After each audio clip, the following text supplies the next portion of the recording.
शिशुमारस्य वै ध्रुवः उपयेमे राम तत्सुतौ कल्पवत्सर। अर्चना माता जी ट्रांसलेशन पढ़ेंगे। हरे कृष्ण प्रभु जी। तत्पश्चात ध्रुव महाराज ने प्रजापति शिशुमार की पुत्री के साथ विवाह किया, जिसका नाम उसके कल्प तथा वत्सर नामक दो पुत्र हुए। तो यहाँ ध्रुव महाराज की जो कथा है वो आगे मैत्रेय मुनि उसका विस्तार कर रहे हैं। ध्रुव महाराज के विवाह और उसके पश्चात उनकी वंशावली। ओके, विनोद प्रभु जी हरे तात्पर्य कृष्ण प्रभु पढ़ेंगे। जी, दंडवत प्रणाम। हरे कृष्ण प्रभु। ऐसा प्रतीत होता है कि अपने पिता के सिंहासन पर पधारूढ़ होने तथा आत्म साक्षात्कार हेतु उनके वन चले जाने के बाद ध्रुव महाराज ने विवाह किया। यहाँ ये ध्यान देने की बात है कि उत्तानपाद अपने पुत्र के प्रति अत्यंत वत्सल थे, और चूंकि हर पिता का कर्तव्य है कि वे जल्दी से जल्दी अपने पुत्रों और पुत्रियों का विवाह कर दे, तो फिर उन्होंने घर छोड़ने की पूर्व अपने पुत्र का विवाह क्यों नहीं किया? इसका उत्तर यही है कि महाराज उत्तानपाद राजऋषि थे। यद्यपि वे राजनीतिक कार्यों तथा सत्ता की व्यवस्था के कार्यों में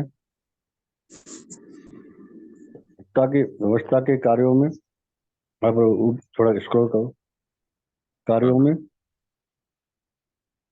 ताकि कार्यों में अत्यधिक व्यस्त थे, तो भी वे आत्म साक्षात्कार के लिए अत्यंत उत्सुक थे। अतः क्यों ही उनके पुत्र ध्रुव महाराज शासन शासन का भार संभालने के योग्य हो गए, उन्होंने घर छोड़ दिया। ठीक वैसे ही जैसे उनके पुत्र ने 5 वर्ष की ही अवस्था में आत्म साक्षात्कार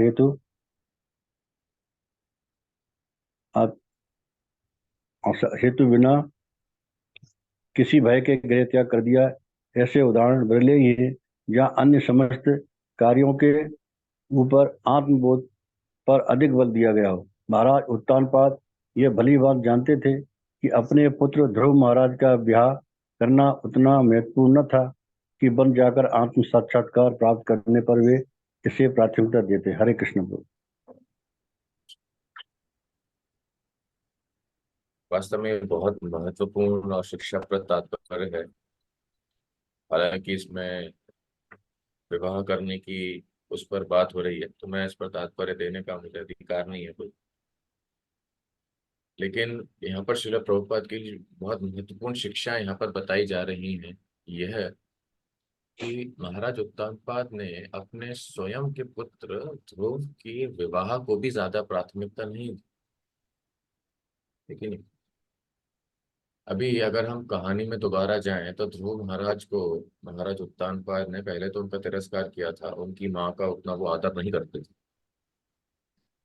उसके पश्चात हृदय में प्रेम होने के बावजूद वो दूसरी पत्नी से आसक्त थे।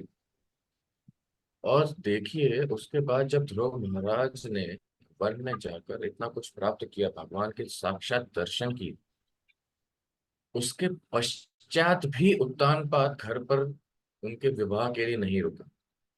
अपने पुत्र से मिलके तुरंत ही आत्म साक्षात्कार के लिए चले गए। वहीं बाह्य जगत में हम देखते हैं कि लोगों के जीवन का एकमात्र लक्ष्य यही होता है कि बस वो अ, कैसे ना कैसे अपने पुत्र तथा पुत्री की या अपने संतानों की शादी करा दे। और वो उसके लिए इतने लालायित रहते हैं जैसे मतलब शादी नहीं, जैसे राजसूय यज्ञ बचा है जीवन में। भौतिक जगत के जो वास्तव में लोग हैं, उनके लिए उससे बढ़कर जीवन में कोई और चीज नहीं है करने की, ठीक है नहीं। ये व्यवहारिक जगत में हमें बहुत देखने में आता है। लोगों के पास वार्तालाप करने के लिए भी कोई समय नहीं हो, कोई विषय नहीं। आप लोग भय जगत में ज्यादा से ज्यादा हैं, लेकिन थोड़ा बहुत अनुभव मुझे भी है। जहां लोग मिलते हैं वहां उनको केवल एक ही चर्चा करनी है कि अब बेटे की शादी हो गई, अभी नेक्स्ट शिकार कौन बनने वाला है, इसकी भी शादी की व्यवस्था कराइए। इसके लिए लड़की देखना चालू करिए, या कोई माता जी हैं तो उनके लिए लड़का देखना चालू करिए। विवाह छोड़कर उनके जीवन में कोई और लक्ष्य नहीं होता, और वास्तव में भौतिक जगत में लोगों के जीवन में लक्ष्य बदलते रहे। यहाँ पर श्रील प्रभुपाद तात्पर्य की आखिरी लाइन में बहुत महत्वपूर्ण लाइन बता रहे हैं, दोबारा आप लोगों को पढ़ना चाहिए उसको, कि आत्म साक्षात्कार से महत्वपूर्ण कोई कार्य नहीं था, है कि नहीं। अब भौतिक जगत में हम देखते हैं कि व्यक्ति, मतलब एक पैर उसके भले ही कब्र में लटके हों, लेकिन मरते दम तक उसकी इच्छाएं खत्म नहीं होती, कि हम अगर मरेंगे भी तो हमारे पोता पोतियों की भी शादी हो जाए, उनके भी बच्चे देखकर मरे। मतलब इतनी इच्छा महाभारत में भीष्म पितामह की भी नहीं होगी जितनी बूढ़े व्यक्तियों की इस भौतिक जगत में होती है। तो क्योंकि जीवन में कोई लक्ष्य होता ही नहीं, केवल यही लक्ष्य होता है कि कैसे विवाह किया जाए, उसके पश्चात संतान उत्पत्ति करी जाए, और उनको पालने पोसने में कष्ट सहे जाएं। और अगर हम सह रहे हैं, हम इतने पिसे हैं, तो कोई दूसरा मुक्त कैसे हो, इसे भी पकड़ो और इसे भी कराओ, है कि नहीं। यहाँ पर हम देख रहे हैं कि उत्तानपाद, महाराज उत्तानपाद इतने विस्तारित राज्य होने, इतने इतना अच्छा पुत्र होने के बावजूद, जो भगवान के साक्षात दर्शन अपने बाल्यावस्था में ही करके आया है, फिर भी वो अपने पुत्र को छोड़कर चले जाते हैं, अपने राज्य को छोड़कर चले जाते हैं। और ये कोई यहाँ पर सन्यासियों की बात नहीं हो रही है, यहाँ सन्यासियों की बात नहीं हो रही कि नारद मुनि जैसा कोई है या कोई ऋषि मुनि है, ये एक राजा की बात हो रही है। तो राजा भी इतने विरक्त हुआ करते थे अपने राज्य से, लेकिन हम भरत महाराज को जो उदाहरण हमें देखने में 5वें स्कंद में आप लोग पढ़ेंगे, तो यहाँ पे महाराज उत्तान पर सब कुछ छोड़कर चले जाते हैं, है कि नहीं। बाहर के लोगों का, भौतिक भौतिक व्यक्तियों का इतनी चिंता रहती है कि अगर सब आप इस्कॉन वालों जैसे सोचने लगे तो ये दुनिया तो चले ही नहीं, है कि नहीं। पता नहीं आप लोगों ने कितना अनुभव किया है, क्योंकि हम ब्रह्मचारी बन गए जैसे तैसे, तो ये प्रश्न हमें बहुत सुनने में आता है कि अगर आपके जैसे सब सोचने लगे तो ये दुनिया का क्या हो। अरे तो ये दुनिया चला कौन रहा है, आपका घर तो आपसे चल नहीं रहा, आपको दुनिया की फिक्र पड़ी।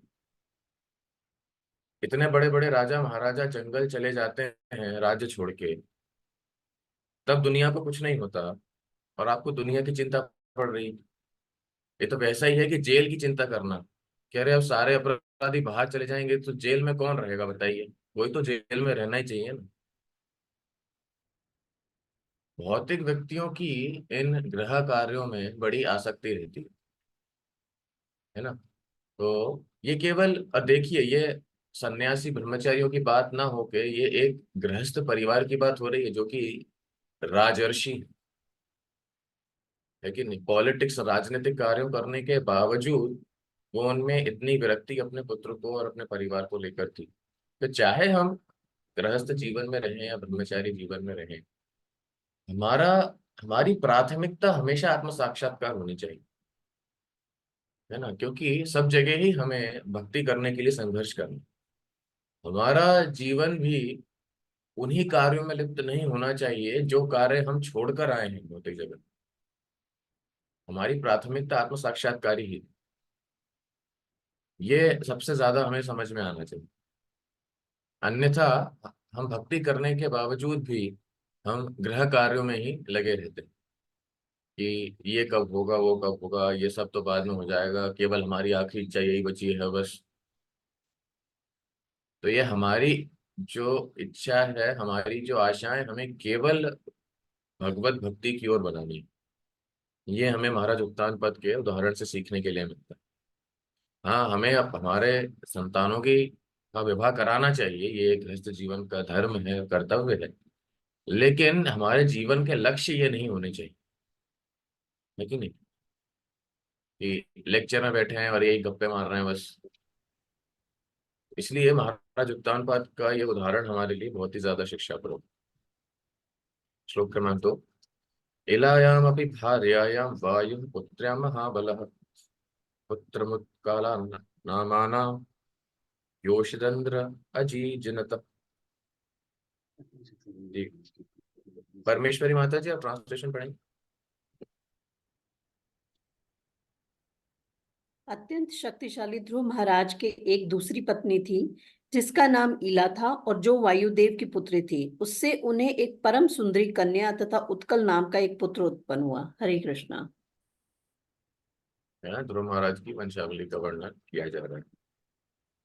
उत्तमस्कृतोद्वाहो मृगयायां बलीयस हतः पुण्यजनेनात्र तन्मातास्य गतिं गता। जी प्रफुल्ल प्रभु, ट्रांसलेशन पढ़ेंगे। हरे कृष्णा राव जी।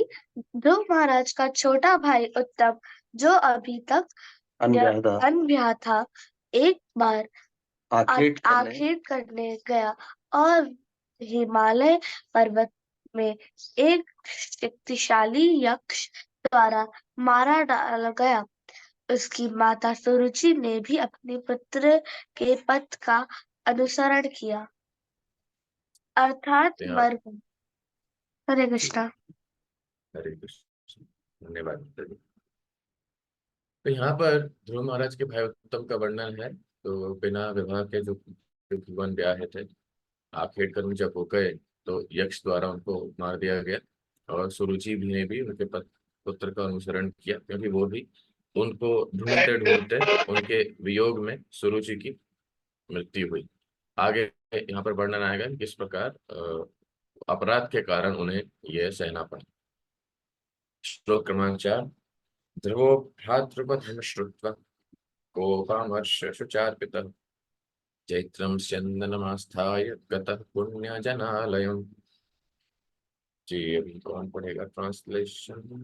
मीनू माता जी ट्रांसलेशन पढ़ेंगे।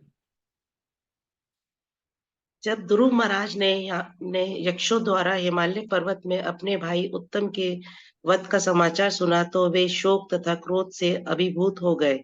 वे रथ पर सवार हुए और यक्षों की पूरी अलकापुरी पर विजय करने के लिए निकल पड़े। यहाँ पर बताया जा रहा है कि ध्रुव महाराज अपने भ्राता की मृत्यु का समाचार सुन अत्यधिक क्रुद्ध हुए, जो कि बहुत ही स्वाभाविक भी था। और तत्पश्चात अभी वो यक्षों पर विजय प्राप्त करने के लिए अलकापुरी निकल पड़ते थे। जी तात्पर्य, जय माता दी, तात्पर्य पढ़ेंगे। तात्पर्य, ध्रुव महाराज का क्रुद्ध होना, शोक से अभिभूत होना तथा शत्रुओं से ईर्ष्या करना, ये सारे कार्य एक महान भक्त के पद के प्रतिकूल नहीं थे। यह भ्रांत धारणा है कि भक्त को क्रोध, ईर्ष्या या शोक से अभिभूत नहीं होना चाहिए। ध्रुव महाराज राजा थे, अतः जब उनके भाई को अकारण मार दिया गया तो उनका धर्म था कि हिमालय के यक्षों से वे बदला लेते। तो यहाँ तात्पर्य में एक बात बताई गई है कि ये जो भावनाएं हैं, क्रोध आना, तो ये प्रतिकूल एक भक्त के नहीं, भगवान की सेवा में हमें नियोजित करना चाहिए। ठीक है? नरोत्तम दास ठाकुर ने लिखा है, काम कृष्ण कर्मार्पण क्रोध भक्त द्वेषी जन।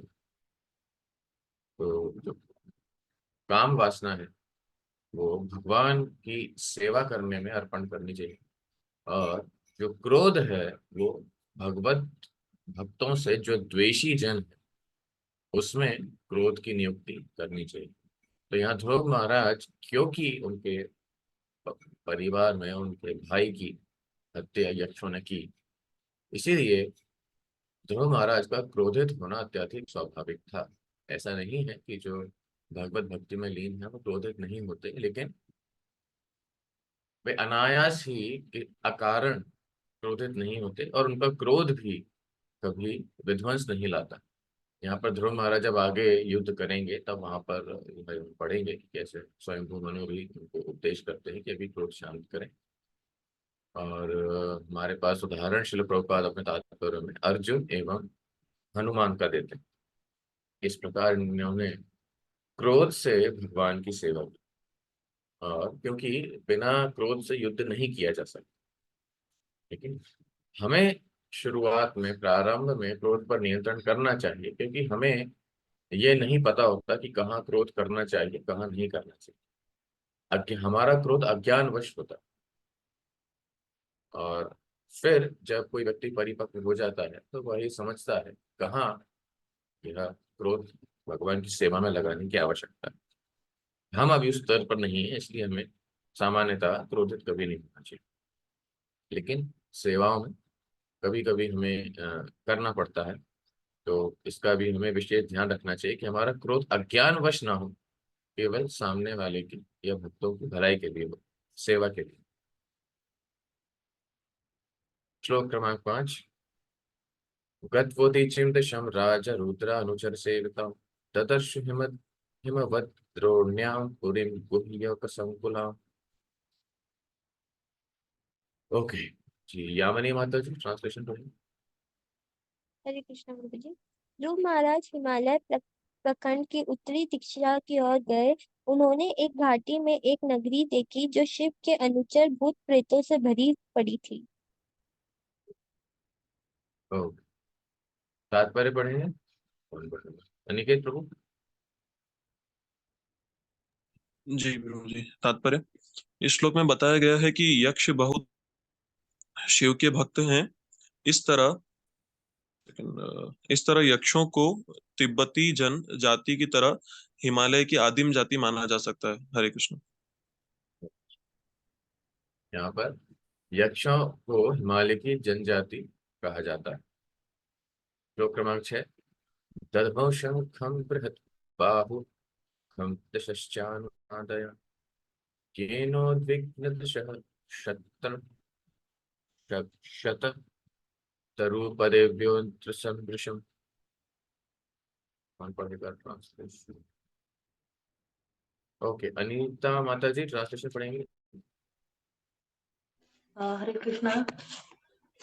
मैत्रेय ने आगे कहा है, विदुर जैसे ही ध्रुव महाराज अलकापुरी पहुंचे, उन्होंने तुरंत अपना शंख बजाया, जिसकी ध्वनि संपूर्ण आकाश तथा प्रत्येक दिशा में गूंजने लगी। यक्षों की पत्नियों अत्यंत भयभीत हो उठी और उनके नेत्रों से प्रकट हो रहा था कि वे चिंता से परिपूर्ण थी। हरे कृष्ण। हरे कृष्ण। यहाँ ध्रुव महाराज अलकापुरी पहुंचकर सबसे पहले यक्षों को शंख ध्वनि के माध्यम से चुनौती देता। श्लोक क्रमांक 7। ततो निष्क्रम्य बलिना उपदेव महाभटा असहन्तस्तनिन्नाद अभिपेतुर्तायुधा। ओके, आरती माता जी अनुवाद पढ़ेंगे। हे वीर विदुर, ध्रुव महाराज के संग की गूंजती ध्वनि को सहन न कर सकने के कारण यक्षों के महाशक्तिशाली सैनिक अपने अपने अस्त्र शस्त्र लेकर अपनी नगरी से बाहर निकल आए और उन्होंने ध्रुव पर धावा बोल दिया। हरे कृष्ण। श्लोक क्रमांक 8। सतानापततो वीरा उग्रधन्वा महारथः एकैकं युगपत् सर्वान् हन्बाणैस्त्रिभिः। जी, अक्रूर प्रभु अनुवाद पढ़ेंगे। ध्रुव महाराज जो महारथी तथा निश्चयी महान धनुर्धर भी थे, तुरंत ही एक साथ 3-3 बाण छोड़ करके उन्हें मारने लगे। कृष्ण। 3-3 बार छोड़कर उनको एक साथ मारने। ते वै ललाट लग्नैस्तैरिषुभिः सर्व एवैः मत्वा निरस्तमात्मानम् अशंसन कर्म तस्य तत्। जी, मुख्य गोपी माता जी। जब यक्षवीरों ने देखा कि उनके शिरों पर ध्रुव महाराज द्वारा बाण वर्षा की जा रही है, तो उन्हें अपनी विषम स्थिति का पता चला और उन्होंने यह समझ लिया कि उनकी हार निश्चित है। किंतु वीर होने के नाते उन्होंने ध्रुव के कार्य की सराहना की। जी, स्वाति माता जी तात्पर्य पढ़ेंगे। इस श्लोक में युद्ध के समय क्रीड़ापूर्ण प्रवृत्ति अत्यंत महत्वपूर्ण है। यक्षों पर घनघोर आक्रमण हो रहा था। ध्रुव महाराज उनके शत्रु थे, फिर भी वे ध्रुव के आश्चर्यजनक वीरतापूर्ण कार्यों को देखकर उन पर अत्यधिक प्रसन्न थे।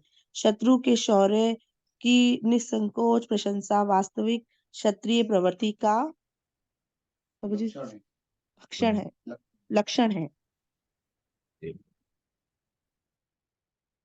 तो यहाँ क्या बताया जा रहा है कि यक्षों वियक्ष समूह ने, जब वीरों ने ध्रुव महाराज का पराक्रम देखा तो उन्होंने ध्रुव महाराज के कार्य की सराहना भी करी। ठीक है। क्रीड़ापूर्ण प्रवृत्ति का अर्थ है कि स्पोर्टिव नेचर, मतलब युद्ध भी अगर करते थे तो द्वेष के कारण नहीं, बदले के कारण नहीं, तमोगुण के कारण नहीं, है कि नहीं। तो क्षत्रिय होना, क्षत्रिय के गुण भी आसान नहीं है। यहाँ कहा जा रहा है शत्रु के शौर्य की निसंकोच प्रशंसा क्षत्रिय प्रवृत्ति का लक्षण है। ये कभी कभार मिसअंडरस्टूड किया जाता है कि जो जल्दी क्रोधित हो जाता है वो क्षत्रिय स्वभाव का है। नहीं, क्षत्रिय स्वभाव केवल क्रोधित होना नहीं होता कि जिसका जल्दी दिमाग खराब हो जाता है वो क्षत्रिय स्वभाव का है, ऐसा नहीं होता। जिसका जल्दी क्रोध, जिसको जल्दी आता है और जो अनियमित हो जाता है, अनियंत्रित हो जाता है, ये तमोगुण की प्रवृत्ति है। लेकिन क्षत्रियों को स्वभाव सतोगुण और रजोगुण का मिश्रण होता है। तो उनमें कार्य करने की शौर्य, उनमें पराक्रम उनमें होता है, लेकिन निर्णय करने के लिए जो सतोगुण जरूरी है वो भी उनके अंदर होता है। तो ये क्षत्रियों का लक्षण होता है। श्लोक क्रमांक 10। ते पिचामर्ष्यन्त्य पादस्पर्शमिगोरोगः शरैर विध्यन् युगपद्विद्वर्गुणं प्रचिकीर्षवः। जी मंजू माता जी। जिस प्रकार सर्प किसी के पांव द्वारा कुचले जाने को सहन नहीं कर पाते, उसी प्रकार यक्ष भी ध्रुव महाराज के आश्चर्यजनक पराक्रम को ना सह सकने के कारण उन पर एक साथ उनके दुगने बाण अर्थात प्रत्येक सैनिक 6-6 बाण छोड़ने लगे, और इस प्रकार उन्होंने अपनी सूरवीरता का बड़ी बहादुरी से प्रदर्शन किया। यक्ष भी प्रत्युत्तर में ध्रुव महाराज के ऊपर आक्रमण कर। श्लोक क्रमांक 11।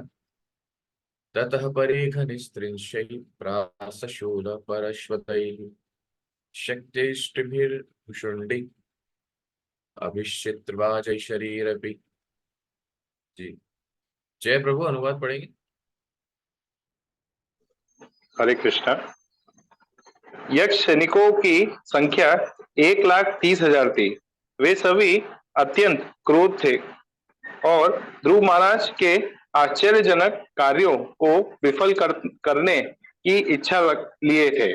उन्होंने पूरी शक्ति से महाराज ध्रुव तथा उनके रथ तथा सारथी पर विभिन्न प्रकार के पंखदार वाणों, परिघों, निस्त्रंशों, तलवारों, पाशूलों, त्रिशूलों, परश्वाधों, बरछों, शक्तियों, त्रिटियों, भालों तथा भुषुडियों से वर्षा की। हरे कृष्ण। तो यहाँ अलग अलग अस्त्रों के नाम बताए जा रहे हैं कि किन अस्त्रों का प्रयोग करके यक्षों ने ध्रुव महाराज पर आक्रमण किया। Okay, next verse, text 13। औत्तान पादैः सतदा शस्त्र वर्षेण भूरिणा नैवादृशयाच्छन्न याताच्छन्न आसारेण यथा गिरि। ये कौन पढ़ेगा? राहुल प्रभु, ट्रांसलेशन पढ़ेंगे। यस जी। हरे कृष्ण। ध्रुव महाराज आयुधों की निरंतर वर्षा से पूरी तरह ढक गए, मानो निरंतर जल वृष्टि से कोई पर्वत ढक गया हो। तो अभी यहाँ पर यक्ष ध्रुव महाराज पर भारी पड़ गए हैं उनके आक्रमण। ओके, तात्पर्य आयुष प्रभु।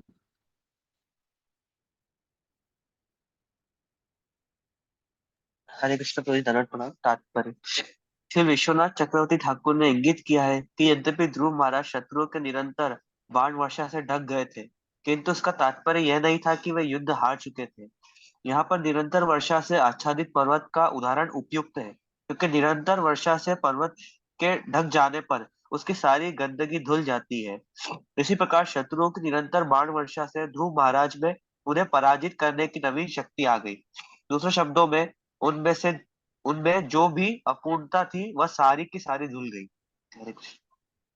हरे कृष्ण। तो यहाँ पर बताया जा रहा है ध्रुव महाराज पर जब यक्षों ने आक्रमण किया, उनको पूरी तरीके से ढक लिया, तो उससे उनके अंदर नवीन शक्ति आ गई। उदाहरण विश्वनाथ चक्रवर्ती ठाकुर दे रहे हैं कि जब पर्वत पर बारिश का आक्रमण होता है तो पर्वत और नवीन हो जाता है और उसकी सारी अशुद्धियां जो हैं वह धुल जाती है। ठीक है? तो जीवन में समस्याओं का, हमारे जीवन में जब संकट आते हैं तो अच्छी चेतना में, शुद्ध चेतना में, भक्तों के निर्देशन और संग में उनका सामना करने पर, उनको देखने पर, देखिए ये एक चीज बहुत शिक्षाप्रद इस तात्पर्य में ये है कि हम तत्व, फिलॉसफी हमारे लिए बोलना बहुत आसान है, पढ़ना बहुत आसान है, लेकिन जब कर्मफल की या दुख की या संसार के जो त्रिताप हैं उनकी चिमटी जब हमें लगती है, तब हमारी चेतना भगवत भक्ति की होनी चाहिए। जब जो तत्व, जो फिलोसॉफी हम लेक्चर्स में सुनते हैं, पुस्तकों में पढ़ते हैं, वास्तविक जीवन में जब वो आती हैं तो वो बहुत कष्टदायक होती है। लेकिन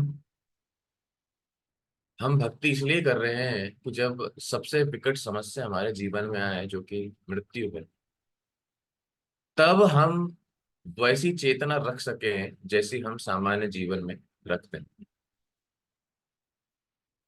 तो जब भौतिक जगत की मार हमें पड़ती है तब हमारी चेतना भगवत भक्ति की होनी चाहिए। वो एक भक्त का वास्तविक लक्षण होता है। वही यहाँ पर ध्रुव महाराज के विषय में बताया गया है कि यक्षों द्वारा आक्रमण करने पर जब उन पर बाण आच्छादित हो गए तब उनके अंदर एक नवीन शक्ति आ गई। तो ये साधक के तौर पर हमारे जीवन में हमें अभ्यास होना चाहिए कि विपत्तियों के आने पर हम हमारी चेतना भगवत भक्ति की रख सके, तब हम वो सब याद कर सके जो हमने श्रवण कीर्तन किया है। वो बहुत महत्वपूर्ण एक भक्त के जीवन में रहता है। ओके, श्लोक क्रमांक 14, नहीं समय हो गया। Okay, it is 7:15। We'll stop here. Thank you very much. हरे कृष्ण। किसी का भी प्रश्न है तो पूछ सकते हैं।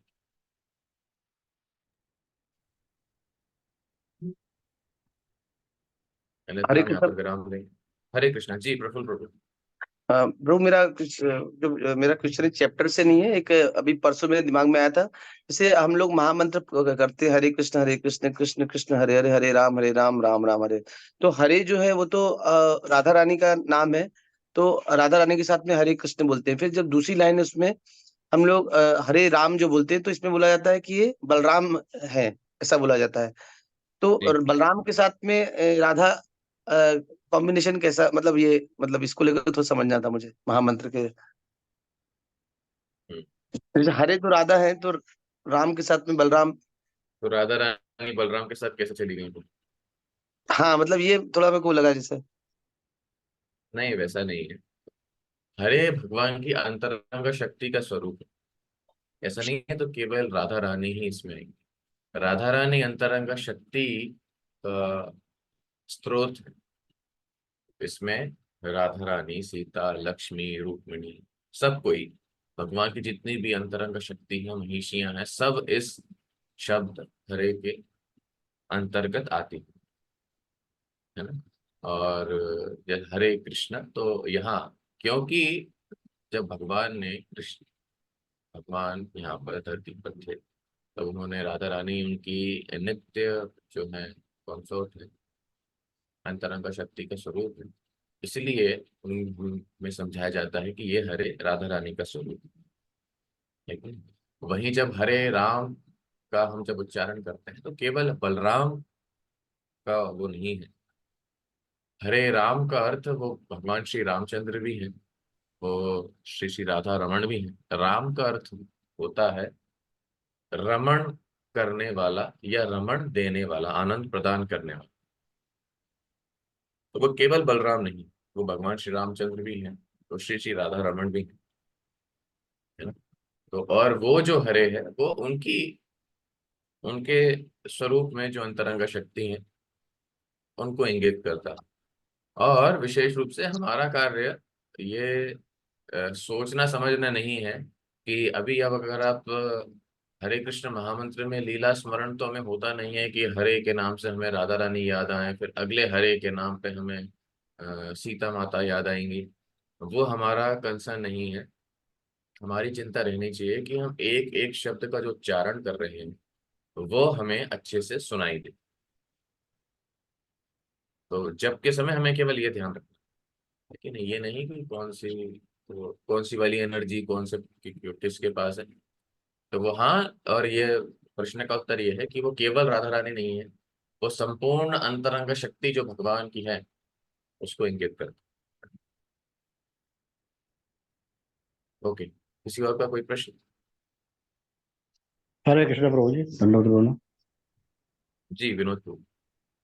हाँ प्रभु, ये जैसे ध्रुव महाराज जी जब वन से तपस्या करके भगवान के दर्शन करके वापस आ गए प्रभु जी, तो उसके बाद उनके पिताजी उत्तानपाद को उनके विवाह पर न रुकते हुए और वो जंगल में तपस्या के लिए निकल गए। तो क्या इसके पहले वो कभी उनका ख्याल नहीं आया कि हमें भगवान के, हमें भी दर्शन करना है, तपस्या करना है, और उनकी शादी के लिए न रुके? तो इसका मतलब कभी ऐसा तो नहीं है कि वो उत्तानपाद ने भगवान को प्राप्त कर लिया तो चलो ये बालक ने कर लिया तो हम भी करने जाएं, ऐसा है क्या? ये अच्छा प्रश्न है प्रभु जी। वास्तव में देखिए, पहले के जो राजा महाराजा हुआ करते थे, ऐसा नहीं था कि उत्तानपाद पहले बिल्कुल ही नॉन डिवोटी थे। और ध्रुव महाराज जब वन में गए तब उत्तानपाद को समझ में आया, अरे ये तो बहुत बड़ी गलती हो गई, मुझे भी मंदिर जाना चाहिए, प्रोग्राम करने चाहिए थे, मैं भी भक्त बन जाता तो अच्छा होता। नहीं, जो पहले के राजा महाराजा वो थे, जैसे कि लिखा गया है तात्पर्य में, अगर आपने पढ़ा हो तो वो पहले से ही राजर्षि थे, लेकिन उनकी एक कमजोरी थी कि वो सुरुचि से आसक्त थे। और जब उनकी वजह से ध्रुव महाराज वन को चले गए, जब भगवत प्राप्ति नहीं हुई, तब उन्हें समझ में आया कि वास्तव में ध्रुव कितने महान है, सुनीति कितनी महान है, और सुरुचि से आसक्ति उनकी सही नहीं थी। जैसे ही ध्रुव महाराज आए, उन्होंने उनको जो है राज सिंहासन पर बिठाया। और ये एकदम नहीं हुआ कि ध्रुव महाराज जैसे ही रथ लेके घर पे पहुंचे, उत्तानपाद ने बोला चलो अब आप राजा बन जाओ, और तुरंत ही बस वो निकल गए। ये भागवत में सारांश में सारी कहानियां बताई जाती हैं, लेकिन जब ध्रुव महाराज राज कर रहे थे, तत्पश्चात ही ध्रुव महाराज के थोड़े बड़े होने पर, राज सिंहासन का उन्हें सारा प्रशिक्षण देने पर, और फिर तत्पश्चात वह अपने हृदय में जब उनको प्रेरणा मिली तब वो वहां से चले जाते। ठीक है नहीं? तो एकदम एकदम जल्दी जल्दी नहीं हो गया ये। तो इससे यहाँ पर सीखने वाली बात ये है, श्रील प्रभुपाद तात्पर्य बता रहे हैं कि उन्होंने ध्रुव महाराज की के विवाह को भी ज्यादा प्राथमिकता नहीं दी। लेकिन ऐसा नहीं कि सब कुछ देख लूं फिर जाऊं। बाहर के लोगों का ऐसा कंसर्न होता है, ऐसी चिंता उन्हें रहती है कि सब एक बार देख लें कि सब कुछ सुरक्षित है कि नहीं, तभी। हाँ, ये भी एक जिम्मेदारी है व्यक्ति की, लेकिन इसमें इतना नहीं तल्लीन होना चाहिए कि हम आत्म साक्षात्कार को ध्यान ना दें। हमें जिम्मेदार बनना है, आसक्त नहीं बनना। ये बहुत जरूरी है हमें समझने के। We should become responsible but not attached. जब उनको प्रेरणा मिली कि उनको, क्योंकि व्यक्ति को यह समझ में आना चाहिए कि वास्तव में हम कुछ नहीं कर रहे हैं, मेरे करने और नहीं करने से ये संसार नहीं चलता है। हमारे रहने या रहने से कोई फर्क नहीं पड़ता है। ये कटु सत्य है, इस बात को जान लीजिए। चाहे आप घर में हो, मंदिर में हो, कहीं भी हो, हमारे रहने नहीं रहने से कोई फर्क नहीं पड़ता है। भागवत का कथन है ये, तीसरे स्कंध में कपिल देव अपनी माता को बता रहे हैं। तो किसी को भी फर्क नहीं पड़ता है। हम संसार नहीं चला रहे हैं, संसार भगवान की बहिरंग शक्ति चला रही है सारे जीवों के कर्मों के हिसाब से, हम नहीं चला रहे। तो ये देखना कि मैं चला जाऊंगा तो सुरक्षित रहेगा कि नहीं रहेगा, अरे आप सुरक्षित करके जाएंगे, उसके बाद कुछ हो गया तब आप क्या करेंगे? ठीक है नहीं? तो यह तात्पर्य प्रभु विरक्ति जी एक ये व्यक्ति को, हाँ, यह विरक्ति एक व्यक्ति को हो जाती है कि हमारे रहने नहीं रहने से संसार में कुछ नहीं होने वाला। तो तात्पर्य प्रभु जी इसका ये हुआ कि उनको उत्तानपाद महाराज को आत्मज्ञान प्राप्त हो गया, और उनको ये भी विश्वास हो गया कि ध्रुव महाराज और भगवान जो भी करेंगे वो सही करेंगे, अच्छा करेंगे, हमें अपना आत्मज्ञान प्राप्त करना। हाँ जी, क्योंकि ध्रुव महाराज उनको समझ में आ गया ये एक योग्य पुत्र है, राज सिंहासन पर अभी ये बैठा दिया गया है। अब भगवान जो ऋषि मुनि हैं, मंत्री हैं, और बालक ध्रुव हैं जो कि राजा बन चुके हैं, अभी ये इनको करने दीजिए। तो पहले के लोग इस तरह, जो राजा महाराजा भी इस तरह विरक्त होते थे, अभी के जैसा नहीं कि मतलब अंत तक छोड़ने का ही नाम नहीं लेते, है कि नहीं? तो इस प्रकार हमारी जिम्मेदारियों के पश्चात हमें पूर्ण रूप से भगवान की सेवा में लग जाना चाहिए। हरे कृष्ण प्रभु, हरे कृष्ण। हरे कृष्ण जी। और कोई किसी का प्रश्न? हरे कृष्ण प्रभु जी, प्रणाम। हरे कृष्ण, बताइए। प्रभु जी, अभी एक दो अध्याय पहले ध्रुव महाराज ने भक्तों के संग को बहुत ज्यादा महत्व दिया है।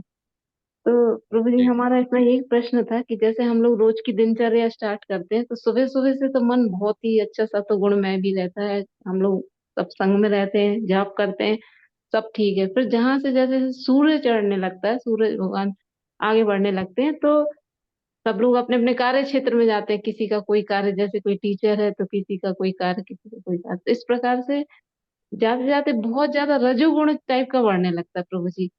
11-12 बजे के बाद तो फिर हिम्मत ही नहीं पड़ती कि कहाँ से भक्तों का संग हो, कैसे भगवान का स्मरण हो। इस तरह की बहुत सी व्याधाएं टाइप की महसूस होने लगती, प्रयास करने के बावजूद भी नहीं मतलब होता है प्रभु जी। तो इसका थोड़ा सा कोई उपाय बताइए, कैसे भक्तों के संग में रहें उस समय पे, कि हम भगवान को, यदि हम सोचते भी हैं बीच में कि हमें भगवान को स्मरण करना है, तो अभी प्रपंच इतना है कि प्रभु जी होते ही नहीं है। हाँ देखिए, इसका एक व्यवहारिक चीज मैं आपको बताता हूँ। जब हम काम करेंगे, भौतिक जगत में रहेंगे, भगवान का स्मरण हमें तब नहीं आएगा। जैसे कि श्रील प्रभुपाद तात्पर्य बता रहे हैं कि जब अर्जुन युद्ध कर रहे हैं, युद्ध करते वक्त अगर वो ये फिक्र करते कि मेरी 16 माला हुई कि नहीं, मैंने प्रभुपाद की पुस्तक पढ़ी कि नहीं, वो लड़ाई नहीं कर पाते। जब हम भौतिक जगत में कार्यरत हैं, तब हमें भौतिक जगत के कार्य अच्छे से करने चाहिए, और भले ही रजोगुण प्रधान भी हैं। अभी जो हमारे कार्य हैं, कोई टीचर है, कोई बिजनेस कर रहा है, कोई जॉब कर रहा है, तो वो बिना रजोगुण के आप कार्य नहीं कर पाएंगे, क्योंकि बिना रजोगुण के सृष्टि संभव नहीं है। तो अभी हमें क्या करना चाहिए? हम कुछ नहीं कर सकते, तो हमें करना ये चाहिए कि जो हमारा अभ्यास का समय है, जैसे कि अर्जुन, देखिए महाभारत में अर्जुन युद्ध कर रहे थे, क्या हमारा कार्य उनसे ज्यादा रजोगुण का है? नहीं। बिल्कुल नहीं, है ना? हनुमान लंका में युद्ध कर रहे हैं, इस प्रकार राक्षसों को मार रहे हैं कि उनके सर में भूसा मारते हैं और एकदम हनुमान जी का हाथ उन राक्षसों के शरीर में चला जाता है। जी। इतना भयानक युद्ध वहां चल रहा था। तो क्या इतना रजोगुण हमें देखने को मिल रहा है? नहीं। तो लेकिन फिर भी वो भक्त क्यों हैं? क्योंकि जब उनका खाली समय है, जब वह युद्ध नहीं कर रहे हैं, तब वह भगवान का बहुत अच्छे से, बहुत गुणवत्ता से भजन कीर्तन करते हैं। लेकिन तो इसलिए भक्तों के लिए सबसे ज्यादा महत्वपूर्ण है कि उनका जो मॉर्निंग प्रोग्राम है, जो प्रातःकालीन का जो ब्रह्म मुहूर्त है, वह बहुत गुणवत्ता से उसका उपयोग होना चाहिए। We should use our morning programme time to the fullest quality, है ना? और ये चीज मैं आपको बता देता हूँ कि जो भक्ति कर रहे हैं और अगर सुबह उठना उनके लिए संभव नहीं है, तो आपकी माला अच्छे से नहीं हो पाएगी, आपकी आपकी जो रीडिंग हियरिंग है वो अच्छे से नहीं हो पाएगी। एक्सेप्शन उन भक्तों के लिए है जो कि कभी कभी नाइट शिफ्ट में काम करते हैं, कभी हॉस्पिटल में हो गए, कभी कॉर्पोरेट वर्ल्ड में भी आईटी जॉब्स नाइट शिफ्ट की होती हैं, कभी बिजनेस में नाइट शिफ्ट हो जाता है, वो केस अलग है, उनकी बात नहीं कर रहा हूँ। लेकिन जब भी अगर हमारा कार्य क्षेत्र अगर ऐसा है कि हम शाम तक फ्री होते हैं दिन भर के काम करे हुए, तो भक्त होने के नाते हमें हमेशा जल्दी सोकर जल्दी उठने का अभ्यास करना चाहिए, नहीं तो हमारा आध्यात्मिक जीवन बहुत ही दुर्बल हो जाएगा, है ना। हमारा जो मॉर्निंग प्रोग्राम है, विशेष रूप से जो घर जैसे कोई घर में रह रहे हैं, मंदिर में जो है उनको तो करना ही चाहिए। हमारे लिए तो कोई ऑप्शन नहीं है, केवल यही सोच के हमने सब कुछ छोड़ दिया कि मॉर्निंग प्रोग्राम अच्छे से हो, भक्तों का संग अच्छे से मिले। आप लोग सब कुछ नहीं छोड़ सकते, हालांकि सबको सब कुछ छोड़ना है मृत्यु के समय, तो हमें अभ्यास करना चाहिए। लेकिन जो भक्त घर पर रह रहे हैं, जिनके घर पर मान लीजिए मंदिर है और भगवान के डीटीज हैं, सब कुछ करते हैं, तो उन्हें प्रयास करना चाहिए कि उनका कार्य जब प्रारंभ हो, जैसे कोई प्रभु जी, माता जी, लड़का लड़की स्कूल जाएं या जॉब पर जाएं, तो प्रयास करें इसलिए कि कार्य प्रारंभ होने से पहले ही उनकी जो आध्यात्मिक अभ्यास है, जैसे कि 16 माला का जप और श्रील प्रभुपाद की पुस्तकों का अध्ययन, वो उनके कार्य से पहले संभव, उनके कार्य प्रारंभ होने से पहले ही समाप्त हो जाए। प्रभुपाद की पुस्तक आप आपके काम से आने के बाद रात में भी पढ़ सकते हैं, है ना।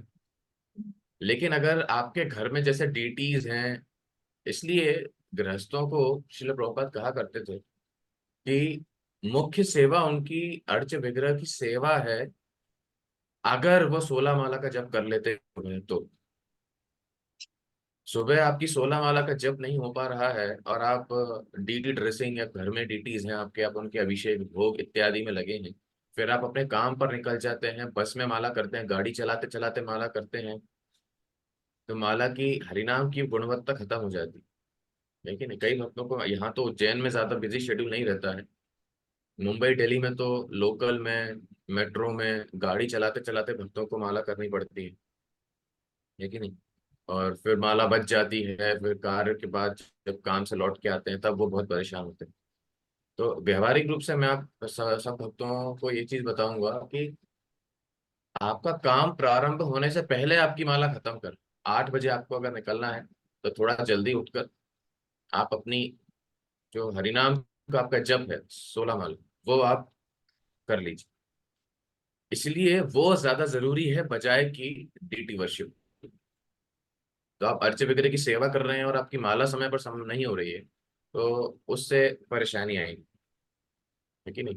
तो आपके प्रश्न का उत्तर मुख्य रूप से यही है कि जो मॉर्निंग प्रोग्राम हमें सही करना पड़ेगा, जल्दी सोकर जल्दी उठना पड़ेगा।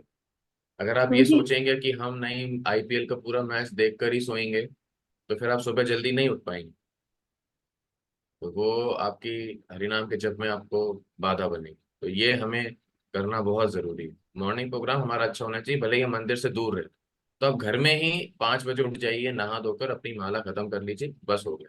फिर आप अपने आगे के कार्य करें और अपने काम पे जाएं। तो प्रभु जी समझते यहाँ ये है कि जैसे हमने सुबह जल्दी उठ गए, 16 माला जप भी हो गया, फिर हम अपने काम पे निकल गए। इस काम पे प्रभु जी इतनी बातें होती हैं, नाना प्रकार की अपनी अपनी वो रहती हैं, तो वो सब हम अपने दिमाग में भर के घर पे लेके आते हैं। फिर प्रभु जी वही वही घूमता है, जब सुबह उठते हैं माला वाला करने, तो वही चीजें याद आने लगती हैं प्रभु जी। इसमें बड़ा जी कैसे इन सब चीजों को कंट्रोल किया जाए, तो बहुत ज्यादा जी जी। होता है प्रभु जी, इसलिए आपसे कुछ। हाँ हाँ हाँ जी माता जी, वो तो देखिए भौतिक जगत में जाकर कलमश हमको लेना ही पड़ेगा, ये हमारा कर्तव्य है।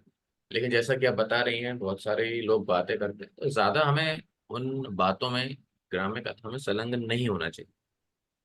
हमें उतने ही काम करना चाहिए जो कि हमें आवश्यकता है कि नहीं। बाहर के व्यक्तियों से, जैसे मैंने एक प्रवचन में मैं सुन रहा था कि भौतिक जगत से हमारा संबंध कैसा होना चाहिए। भौतिक जगत से संबंध, जैसे हम कार्य क्षेत्र पर जाते हैं, जॉब पर जाते हैं या स्कूल जहाँ भी जाते हैं, तो वहां हमारा संबंध होना चाहिए जैसे हम शौचालय में जाते हैं ना, तुरंत गए, तुरंत अपना काम किया और तुरंत बाहर निकले, है कि नहीं। वैसा हमें भौतिक जगत में कार्य करना चाहिए कि अपना काम गए, तुरंत गए, अपना काम किया और वापस आ गए। शौचालय में हम ज्यादा देर टिकते नहीं, है कि नहीं, कि बैठे बैठे सोच रहे हैं कि क्या वॉश बेसिन है, मतलब मजा आ गया, क्या डिजाइन है, क्या कमोड बनाई है, क्या फ्लश फ्लश की आवाज कितनी मधुर है, ओ हो। तो ये सब हम शौचालय में नहीं सोचते। जैसा भी है भैया, बैठे फ्लश चलाया, हाथ धोए, बाहर। भौतिक जगत में हमको वैसा ही करना चाहिए। अब जो बातें हमारे दिमाग में अगर आ भी जाती हैं, तो शाम को आकर आप थोड़ी प्रभुपाद की पुस्तकों का अध्ययन करें, थोड़ी भगवान की कथा सुने, लेक्चर सुने, भक्तों से वार्तालाप करें, है कि नहीं। तो ये, क्योंकि भौतिक जगत में अगर हम जाएंगे तो ये कलमश हमारे साथ आएगा ही। लेकिन अगर हम मॉर्निंग प्रोग्राम, जैसे सुबह अगर आप 16 माला कर लेंगी, शाम को आके श्रील प्रभुपाद की पुस्तकों का अध्ययन 1 घंटा कर लेंगी, और अभी तो डेली आप लोगों की बुक रीडिंग होती है, तो ये 16 माला और आपकी साधना अगर आप कर लेंगे, धीरे धीरे आपका अभ्यास हो जाएगा कि उन सब बातों से आपको कोई फर्क नहीं पड़ेगा। वो भौतिक कल्मश आपके हृदय में जाएगा भी, तो वो आपको प्रभावित नहीं करेगा, क्योंकि आपको अभ्यास करते करते भक्ति के उच्चतम स्वाद तक आप पहुंच गए, है कि नहीं। अब ऐसा आप सोचेंगे कि नहीं प्रभु जी, हमें हायर टेस्ट कैसे मिलेगा? नहीं, हम सबके पास हायर टेस्ट है। आप में से कितने लोग ऐसे हैं कि कोई आपके सामने चाय पीता है तो आपको लगता है अरे अरे, चाय पी रहा है, मुझसे तो रहा नहीं जाएगा, मैं इसकी चाय छुड़ा के पी लूं? ऐसा नहीं होता, क्योंकि हमें वो उच्चतम स्वाद मिल गया है भक्तों के संग का, भगवान के प्रसाद का। तो हम ये नहीं करते हैं। धीरे धीरे आपको वो उच्चतम स्वाद मिलेगा भक्तों के संग का, कि आपको ऐसा लगेगा ये लोग कैसी बातें करते हैं, मतलब हमेशा या तो राजनीति की, या शादी करने की, या किसी की बुराई। धीरे धीरे आप उस स्तर पर आ जाएंगे कि आपको इन सब चीजों से फर्क नहीं पड़ेगा, लेकिन उसमें समय लगेगा। उसके लिए आपको अभ्यास निरंतर करना है ना। ठीक है, बहुत अच्छा प्रभु जी। Okay, any other question? अच्छा, थोड़ा सा एक चीज और प्रभु जी, कि जो जो बातें होती हैं वो एक दवाई की तरह काम करती है, तुरंत तो उसका असर नहीं होता प्रभु जी, लेकिन वो सुबह के टाइम ज्यादा असर करती है। वो चीज जब फ्रेश दिमाग हुआ, सो के उठे, फिर वो बातें घूमती है। तो आपने बहुत अच्छा बताया प्रभु जी, बहुत ही अच्छा, धन्यवाद प्रभु जी। हरे कृष्ण। हरे कृष्ण जी। और किसी एनी अदर क्वेश्चन? हरे कृष्णा प्रभु जी। हरे कृष्ण जी। मतलब अ, प्रभु जी, जैसे हम 4 बजे उठते हैं तो मंगला आरती कर लेते हैं, फिर 5 बजे जपा माला करते हैं तो 10 माला हो पाती है, फिर हम स्कूल चले जाते हैं तो बस में करते हैं, तो वो माला फिर आगे कंटिन्यू करते हैं तो वो लगेगी ना प्रभु जी? हाँ जी माता जी, बिल्कुल लगेगी। वास्तव में माला कौन सी हमें लगेगी, हमें भगवान के नाम का जप करते समय यह ध्यान देना है कि हम जो भी बोल रहे हैं वह हम सुन रहे हैं, जी। है ना। हमें ध्यान देना है। और मैं आपको व्यवहारिक रूप से बताऊं तो बस में तो हमें बस की घड़घड़ाहट की आवाज ज्यादा आती है, माला तो तो हम नहीं सब सुन पाते। बात करते हैं, सब टीचर्स और बात करते रहते हैं, लेकिन मैं एक जगह बैठ जाती हूँ तो माला करती हूँ, तो मतलब यही हाँ मैंने पूछा कि माला लगेगी कि हाँ नहीं। जी, तो हम कर सकते हैं, लेकिन जैसे जब हम चलती गाड़ी में करना, वो हमारा ध्यान उतना केंद्रित नहीं हो पाता है, क्योंकि आसपास के लोग बहुत आवाज करते हैं, जी। और बस के चलने की आवाज होती है। तो वो मतलब कोई मजबूरी है हमारी तो ठीक है, हमारे पास कोई और ऑप्शन नहीं है।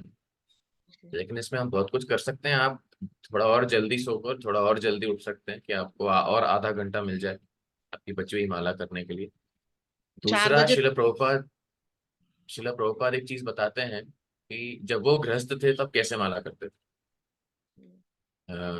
ये किस पुस्तक में है पता नहीं, शायद लीला अमृत में है, किसी प्रभुपाद के प्रवचन में प्रभुपाद बता रहे हैं कि जब वो केमिकल लेबोरेटरी में जाते थे, या उनका बिजनेस था, 4 माला शिला प्रभुपाद सोकर उठकर करा करते थे।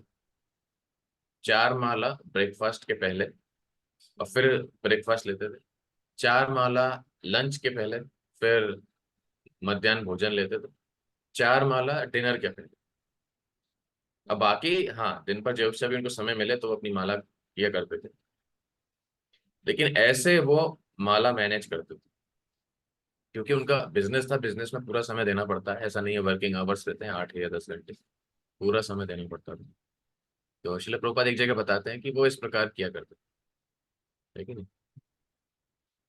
तो ये हम प्रयास कर सकते हैं, लेकिन अगर मैक्सिमम अगर हम सुबह कर पाएं तो वो बहुत अच्छा होगा। अब बची हुई जो माला है वो आप लंच के पहले थोड़ा समय निकाल कर वहां पर कर सकते हैं। हरे ठीक है कृष्ण माता जी। प्रभु जी हरे प्रभु Krishna. Hare any Krishna other question?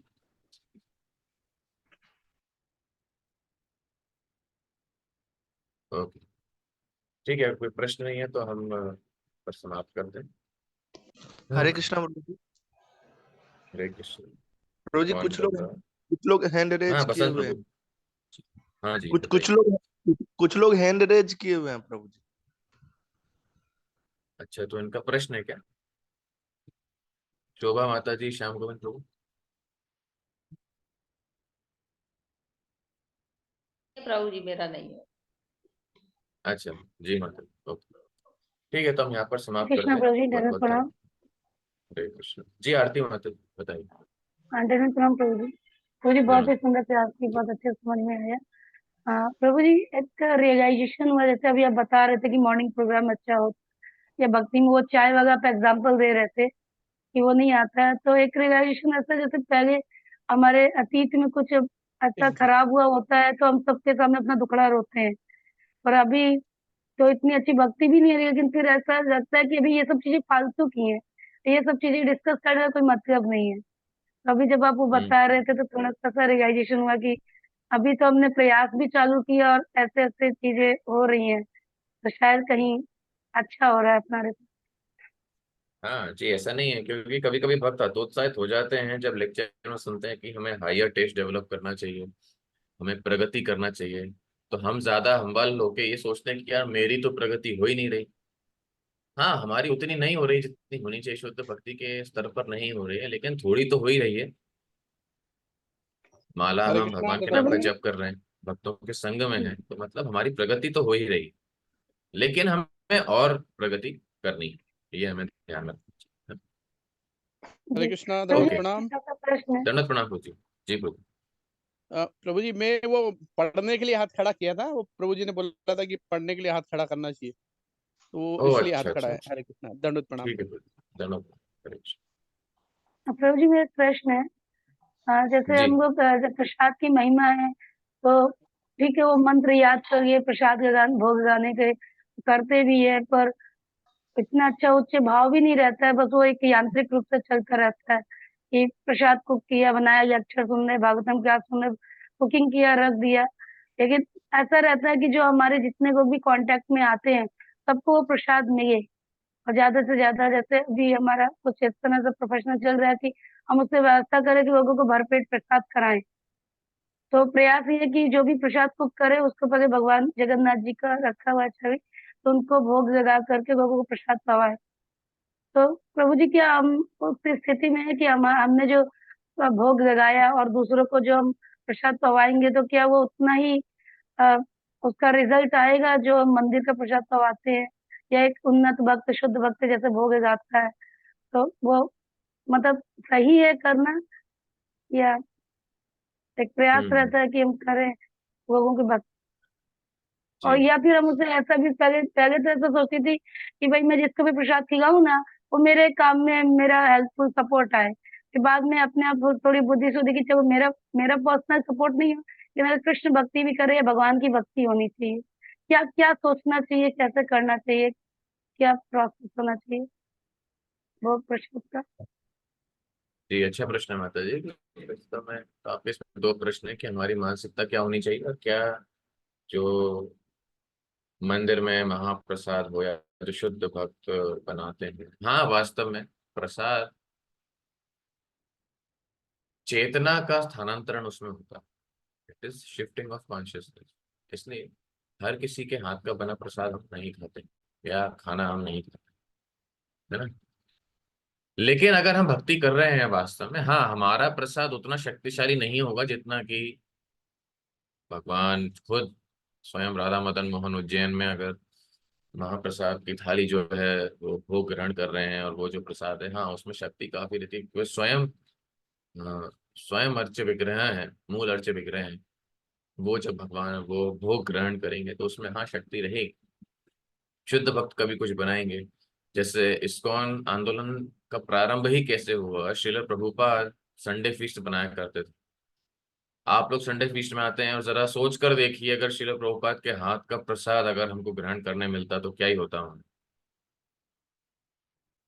है कि नहीं? तो अभी तो हम मंदिर के किचन का खाते हैं, ऐसा नहीं है वो प्रसाद वो बेकार प्रसाद है, लेकिन श्रील प्रभुपाद ने प्रारंभ में खुद अपने हाथों से बनाकर भक्तों को खिलाया। अब वो भक्त मतलब फिर इस्कॉन के आचार्य बन गए, सन्यासी बन गए, जीवीसी बन गए। तो उतनी शक्ति एक भक्त के अंदर होती है।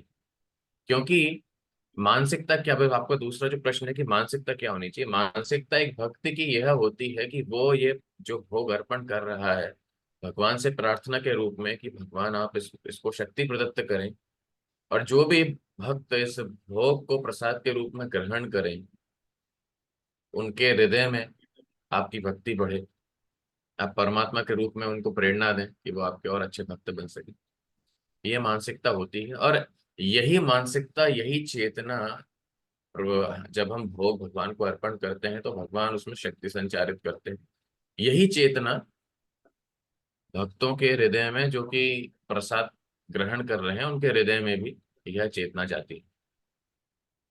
इसकी वजह से परमात्मा उनके हृदय में प्रेरणा देती है। तो ऐसा नहीं है कि मंदिर के प्रसाद से ही भक्त बन रहे हैं, है कि नहीं? अब आप सब लोगों ने भक्त बनने से पहले राजभोग थोड़ी खाया था, संडे फीस्ट में आकर थोड़ा बहुत प्रसाद लिया था, है कि नहीं? लेकिन उसी प्रसाद से, भक्तों के संग से हमारी भक्ति प्रारंभ हो गई।